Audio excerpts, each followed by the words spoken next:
கதை சௌரியப்பூர் கிராமத்தோட திறமையான பையன் அர்ஜுனோடது. அவன் ஒவ்வொரு துறையிலையும் வல்லுனர்.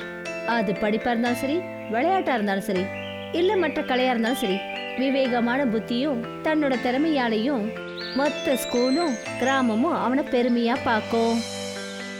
ஒரு நாள் அர்ஜுன் அப்புறம் அவனுடைய நண்பர்களும் காட்டுல சுத்தி பார்க்கறதுக்காக போகணும்னு முடிவு பண்ணாங்க. கிராமத்துக்கு பக்கத்திலேயே ஒரு அடர்ந்த காடு இருந்தது. அது மர்மமானது, ஆனா அழகா இருந்தது.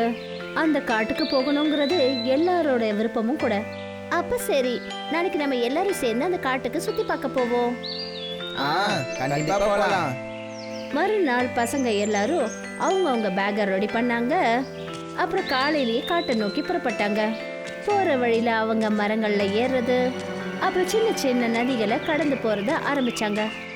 ஏய் கோலு கோலு, தண்ணீரோட வேகம் அதிகமா இருக்கு, அதனால பார்த்து வா, இல்லைன்னா வழுக்கிட போற. ஆமா, வழுக்கிடுச்சுன்னா அடிபட்டுடும். இல்லை நான் வழுக்கி விட மாட்டேன். நான் வழுக்கி விழுந்துட்டேன். அதான் தெரியுதே. காட்டை சுத்தி பார்க்கறது ரொம்ப நல்லா போய்கிட்டு இருந்தது. ஆனா அடுத்ததா என்னன்னா, காட்டுக்கு மத்தியில ரொம்ப பெரிய பழைய மரம் இருக்கே, அது மேல ஏறுறதுதான். அந்த பெரிய பழைய மரத்தோட விழுதுகள் வானத்தை தொடுறதுக்கு முயற்சி பண்ணிட்டு இருந்தது. அர்ஜுனுக்கு மரம் ஏறுறதுன்னா ரொம்ப பிடிக்கும். அதனால அவன் அந்த மரத்துல ஏறுறதுன்னு முடிவு பண்ணிட்டான். ஆனா அர்ஜுன், நீ நிஜமா இதுக்கு மேல ஏற போறியா? ஆமா, ஏன்? ஏன்னா அதை கொஞ்சம் நல்லா உத்து பாரு. இது உண்மையிலேயே ரொம்ப பெருசா இருக்கு. இதுல ஏற ஏற நெல்லமா மோசமாயிட போகுது. அப்படி ஏதாவது ஒன்று ஆயிடுச்சுன்னா? அட போதும், நிறுத்து மீனும். எப்பவும் எல்லா விஷயத்துக்கும் இப்படி பயப்படுறது, அப்புறம் தோல்வியை ஒத்துக்கிறது சரியில்லை. அதனால நான் இப்போ ஏற போறேன். அர்ஜுனோட நண்பர்கள் அவனுக்கு புரிய வைக்க ரொம்ப முயற்சி பண்ணாங்க. ஆனா அவனுடைய மனோபலம் உறுதியா இருந்தது. அவன் மெல்ல மெல்ல மேலே ஏற ஆரம்பிச்சான். அப்புறம் கொஞ்ச நேரத்துல அந்த உயரத்துக்கு போயிட்டான். மரத்துல ஏறினதுக்கு அப்புறம் கீழே பார்த்ததும் அவனுக்கு ரொம்பவும் அதிசயமா இருந்ததை உணர்ந்தான். ஆனா எந்த கிளையில அர்ஜுன் நின்றுட்டு இருந்தானோ அது பலவீனமா இருந்தது. அது உடஞ்சி போற நிலையில இருந்தது. அர்ஜுன் பயந்துட்டான். அவனுக்கு மீனு சொன்னது எல்லாமே ஞாபகம் வந்தது. மெல்ல மெல்ல அவனோட பிடிமானத்தை விட்டுட்டான். அப்புறம் ரொம்ப வேகமா கீழே விழ ஆரம்பிச்சான். ஐயோ, என்னை யாராவது காப்பாத்துங்க. என்ன?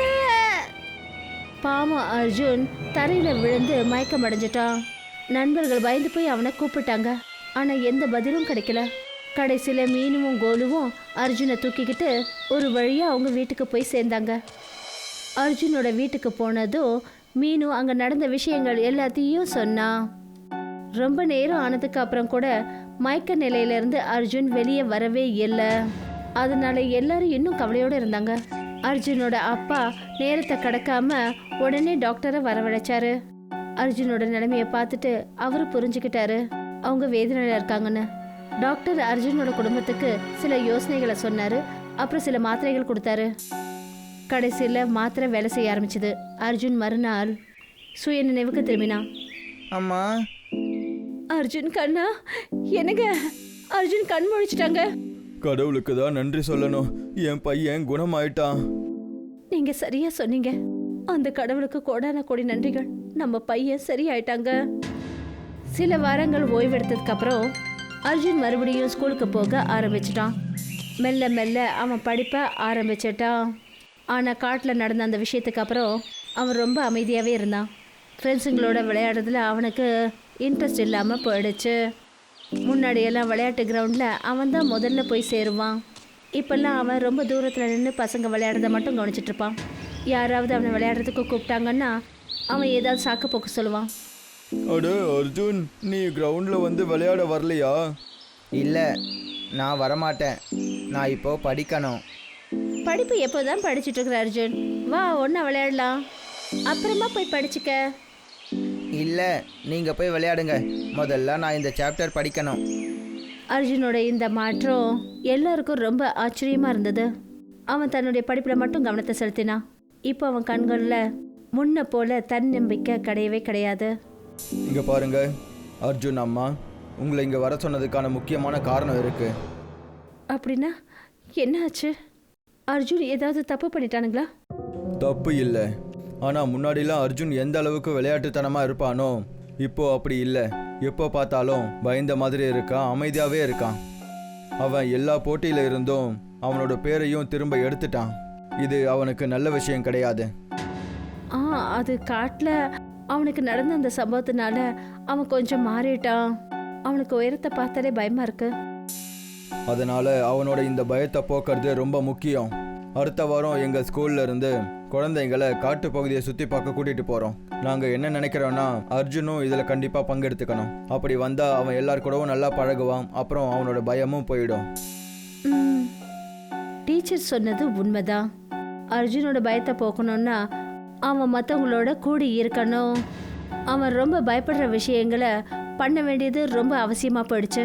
ஆனால் அர்ஜுனை ஒத்துக்க வைக்கிறது சாதாரண விஷயம் இல்லை. ஆனால் சொல்லுவாங்கல்ல, முயற்சி பண்ணுறவங்களுக்கு தோல்விங்கிறதே கிடையாதுன்னு. அர்ஜுன் இந்த பயணத்துக்கு சம்மதிக்கிறதுக்காக அர்ஜுனோட அம்மா ஒரு நல்ல யோசனையை தயார் பண்ணாங்க. அர்ஜுன் கண்ணா, கொஞ்சம் இங்கே வாயேன்பா. என்ன ஆச்சுமா? உனக்கு ஒன்று தெரியுமா? நான் இன்னைக்கு உன்னோட ஸ்கூலுக்கு போனேன். உன்னோட டீச்சரை பார்த்தேன். அப்போ டீச்சர் என்ன சொன்னாங்கம்மா? டீச்சர் என்ன சொன்னார்னா, அர்ஜுன் ரொம்ப திறமையான பையன், இப்பெல்லாம் அவன் ரொம்ப அமைதியா இருக்கான், அப்புறம் மலை பயணத்துக்கும் அவனோட பேரை எடுத்துட்டான்னு சொன்னாங்க. உனக்கு நிஜமாவே அந்த பயணத்துக்கு போக பிடிக்கலையாப்பா? அம்மாவோட அந்த கேள்வி அர்ஜுனை ஃபீல் பண்ண வச்சது. அம்மாவை கட்டி பிடிச்சிக்கிட்டு தேம்பி தேம்பி அழ ஆரம்பிச்சான். ஐயோ, இந்த மாதிரி அழக்கூடாது கண்ணா. நான் போகணும்னு தான் நினைக்கிறேம்மா, ஆனால் எனக்கு பயமா இருக்கு. எதுக்காக பயம்? நான் ஒருவேளை மறுபடியும் விழுந்துட்டா செத்துருவனோன்ற பயம். அப்படி சொல்லக்கூடாது கண்ணா. இது உன்னுடைய பயம்தான், வேற ஒன்றும் இல்லை. இந்த பயத்தை போக்குறதுக்கு நீ மலை பயணத்துக்கு போயே ஆகணும். இல்லை, நான் போக மாட்டேன், நான் போக மாட்டேன், போக மாட்டேன். அட, அப்படின்னா உனக்கு ரகசியத்தை பற்றி சொல்லி எந்த பிரயோஜனமும் கிடையாது. ரகசியமா? என்ன ரகசியம்மா? எல்லாரும் சொல்லிக்கிறாங்க, அந்த பெரிய மலையில ஒரு தங்க முட்டை இருக்கான். அதை நம்ம முன்னோர்கள் அங்க மறைச்சு வச்சிருந்தாங்களாம். தங்க முட்டையா? ஆனா ஏன்? அந்த தங்க முட்டையால என்ன நடக்கும்? அந்த தங்க முட்டையில ஏதோ ஒரு விசித்திரமான சக்தி இருக்குன்னு சொல்றாங்க. அது நம்மள ரொம்ப பலசாலியா மாத்துமா, அப்புறம் திறமையானவனாவும். நிஜமாவா? இப்ப அதனால என்ன பிரயோஜனம் சொல்லு? உனக்கு தான் அங்க போகவே விருப்பம் இல்லையே, அதனால விட்டுடு. அம்மா சொன்ன விஷயங்கள் அர்ஜுனை யோசிக்க கட்டாயப்படுத்துச்சு. அவனுடைய மனசுல அந்த தங்க முட்டையை அடையணுங்கிற ஆசை வந்துடுச்சு. ஆனா உயரத்தோட பயம் அவனை சுத்தி வளைச்சிக்கிட்டு இருந்தது. ஆனா அப்படி இருந்தும் அர்ஜுனோட அம்மா தோல்வியை ஒத்துக்கவே இல்லை. தினமும் அர்ஜுனுக்கு முன்னாடி அவங்க அந்த தங்க முட்டையை பத்தி பேசிட்டு இருப்பாங்க. அப்புறம் அந்த தங்க முட்டையினால கிடைக்க போற பலன்களை பத்தி சொல்ல ஆரம்பிச்சாங்க. தினமும் அந்த தங்க முட்டையோட விஷயத்தை கேட்டு கேட்டு அர்ஜுனோட மனசுல பிரதிபலிப்பு ஏற்பட்டுச்சு. அவன் ராத்திரி பகல்னு அந்த தங்க முட்டையை பத்தி நினைக்க ஆரம்பிச்சான். அந்த தங்க முட்டையை அடையணும்னு நினைச்சான். அம்மா சொன்ன மாதிரி நாம போய் அந்த தங்க முட்டையை தேடி கண்டுபிடிச்சோன்னா அப்புறம் நான் பெரிய பணக்காரன் ஆயிடுவேன். அப்புறம் புத்திசாலியாகவும் இருப்பேன். அப்புறம் எனக்கு எந்த உயரத்தை பார்த்தாலும் பயமே இருக்காது. அப்புறம் என் மார்க்ஸும் அதிகமாயிடும். ஆனால் அதுக்காக நான் அந்த மலைக்கு மேலே போய் தான் ஆகணுமே. நான் இதை பண்ணி தான் ஆகணும். நான் நாளைக்கு டூருக்கு போகிறேன். அப்புறம் அந்த தங்க முட்டையை எடுத்துகிட்டு வருவேன்.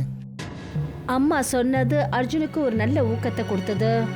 மறுநாள் அர்ஜுன் அந்த பெரிய மலையை சுத்துறதுக்கு போனான். அவனை பார்த்துட்டு டீச்சர்ஸ் அப்புறம் ஃப்ரெண்ட்ஸ் எல்லாருமே சந்தோஷப்பட்டாங்க. ஆனால் பயணம் ஆரம்பித்த உடனே அவனோட மனசில் பயம் அவனை தடுக்க ஆரம்பிச்சது.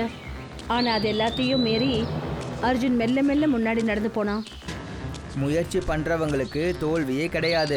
அம்மா சொல்லியிருக்காங்க, முயற்சி பண்ணுறவங்களுக்கு தோல்வியே கிடையாதான். உன்னால் பண்ண முடியும் அர்ஜுன். இதே மாதிரி முன்னேறி போயிட்டே இரு.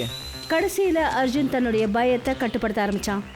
அவனே தன்னுடைய தைரியத்தை அதிகமாக்க ஆரம்பித்தான். அப்புறம் இதோட விளைவு அர்ஜுன் தன்னுடைய ஃப்ரெண்ட்ஸுங்களோட முதல்ல அந்த பெரிய மலையோட உச்சிக்கு போய் சேர்ந்துட்டான். ஏய், நான் இதை செஞ்சு காட்டிட்டேன், நான் செஞ்சு காட்டிட்டேன். அர்ஜுன், நீ உண்மையிலேயே இன்னைக்கு கலக்கிட்ட. ஆமாம், ஒரு வழியாக எங்களோட நண்பன் திரும்பவும் வந்துட்டான். ஆமாம், இப்போ அற்புதம் பண்ணது நான் இல்லை, நாம செஞ்சு காட்டியிருக்கோம். ஆனால் இங்கே தங்க முட்டை எங்கே மறைஞ்சிருக்கு? தங்க முட்டையா? அம்மா சொன்ன விஷயங்கள் எல்லாத்தையும் அர்ஜுன் அவன் தன்னுடைய ஃப்ரெண்ட்ஸுங்களுக்கு சொன்னான். ஆனா மலை உச்சியில அந்த தங்க முட்டை கிடைக்கவே இல்லை. ரொம்ப கவலையோட அர்ஜுன் வீட்டுக்கு திரும்பி வந்தான். வீட்டுக்கு வந்ததும் அவன் தன் அம்மா கிட்ட தங்க முட்டைய பத்தி விசாரிச்சான். அதுக்கு அவனுக்கு கிடைச்ச பதில், அங்க உனக்கு தங்க முட்டை கிடைக்கல, ஏன்னா அது அங்க இல்லவே இல்லை. அப்படின்னா அதாவது நீ வாழ்க்கையில பலசாலி ஆகிறதுக்காகவும் துணிச்சலானவனா ஆகிறதுக்கு தங்க முட்டை தேவை கிடையாது. உனக்குள்ள இருக்கிற பயத்தை நீ முறியடிக்கணும், அவ்வளவுதான். அப்புறம் இன்னைக்கு நீ அதை செஞ்சு காட்டிட்ட கண்ணா. நிஜமாவா? ஆமா, இன்னைக்கு நீ உயரத்தை பார்க்குற பயத்தை அழிச்சுட்ட. அந்த பெரிய மலையில பயணம் செஞ்சு வந்திருக்க. ஏ அம்மா சொன்னதை கேட்டு அர்ஜுன் ரொம்ப சந்தோஷமாயிட்டான். இது என்னமோ உண்மைதான். வாழ்க்கையில எதையாவது அடையறதுக்கு வினோதமான சக்தியை பெறணும்னு அவசியம் கிடையாது. உன்னுடைய பயத்தை அழிக்கணும், அவ்வளவுதான். அப்புறம் தன்னம்பிக்கையோட முன்னேறி போகணும்.